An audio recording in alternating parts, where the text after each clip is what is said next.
Today you're going to find out why we say easy as apple pie with this delicious homemade from scratch apple pie. Get ready to have your mind blown. How could easy as apple pie be a thing when baking is so difficult? Well, I'm going to show you an easy recipe for a homemade apple pie from scratch. And you can see I already had a slice and I'm about to have another. That's right, even a cook like me that throws in a little bit of this and a little bit of that when she cooks can bake. It doesn't have to be as precise as you think. If you want to get more precise with it, great, you do you. But if you want a rustic, homemade apple pie, with a homemade crust and everything, you can do it. Watch this. Today on You Guessed It, Lisa loves apple pie. You need between 2 and 2.5 pounds of apples. Weigh them before you cut them up. You'll need some lemon juice, sugar, flour, and some spices, and butter for the dough. Give all of your apples a peel. By the way, I prefer Granny Smith because they're so nice and tart. Comes out perfect every time. But use whatever you want. I just chop right around the core and then slice them up. I like them sliced really thin, but also do whatever you want. Squeeze half a lemon over your apples, half a teaspoon of salt, half a cup of sugar, and actually I used a little bit less. Splash of vanilla, a teaspoon of cinnamon, a little bit of fresh nutmeg, some fresh ginger.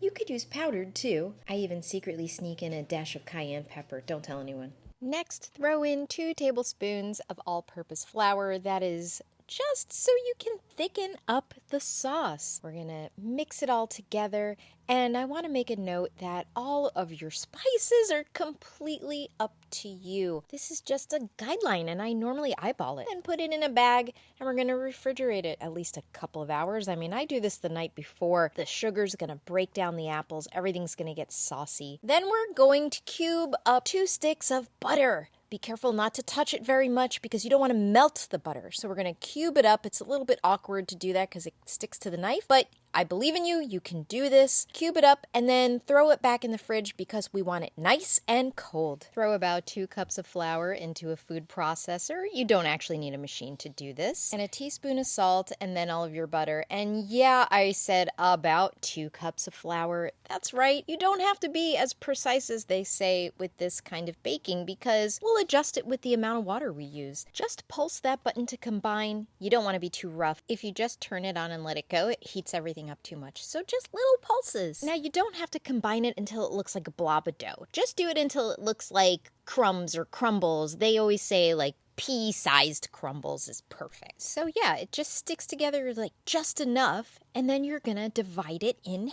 half. Like there's definitely no kneading or anything like that. Like hands off, baby. Wrap up those 2 halves into 2 kind of fat discs. Yes, fat discs. That's your top and your bottom crust, and throw it in the fridge. The next morning, you're going to see that your apples are all saucy and delicious. They are ready to go, and then we're going to get a surface ready to roll out the dough. Just lightly flour the surface and roll it out into a flat disc. Now, you got to muscle it a little bit because it's nice and cold. You want it to stay nice and cold because that's what's going to give you your flaky little layers. As I keep saying, it does not have to be perfect.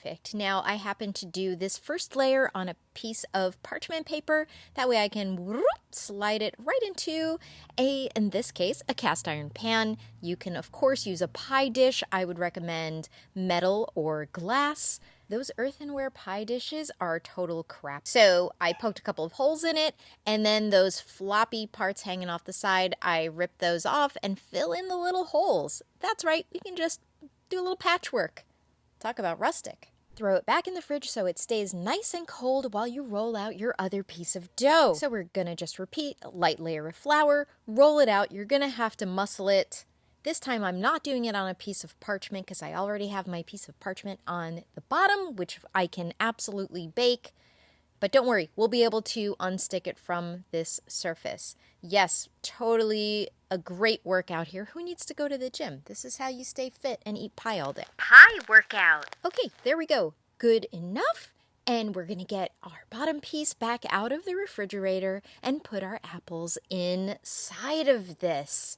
There you go. And don't worry if it's a big mountain of apples. If it is, then you got a big mountain of apples. When has that ever been a problem? And you can pour as much of the sauce in there as you want. Maybe don't make it too soupy, but don't worry, it'll all cook up and thicken up. It's gonna be amazing. Do not panic here.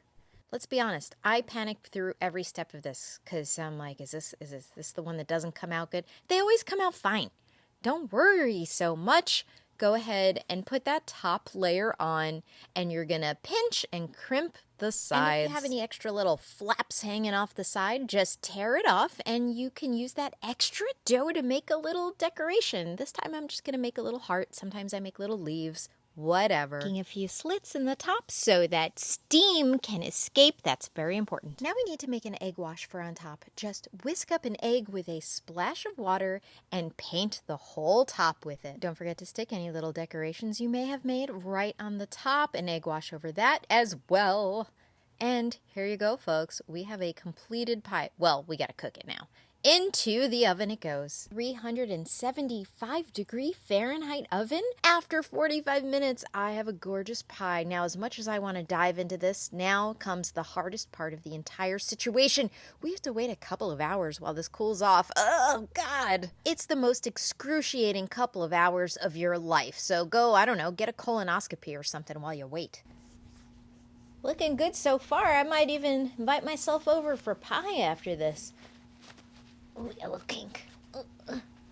Once it's rested for a couple of hours, you have this treasure waiting for you. It's going to be so delicious. I bet yours will be more perfect than mine. But you know what? I threw it together and it's amazing. It's a buttery, flaky crust, delicious, sweet, tangy Granny Smith apples. You can't go wrong with a homemade apple pie. You will not be disappointed. Review! I like to do all my prep the night before. I peel and slice apples, squeeze half a lemon on them, and some sugar to break them down.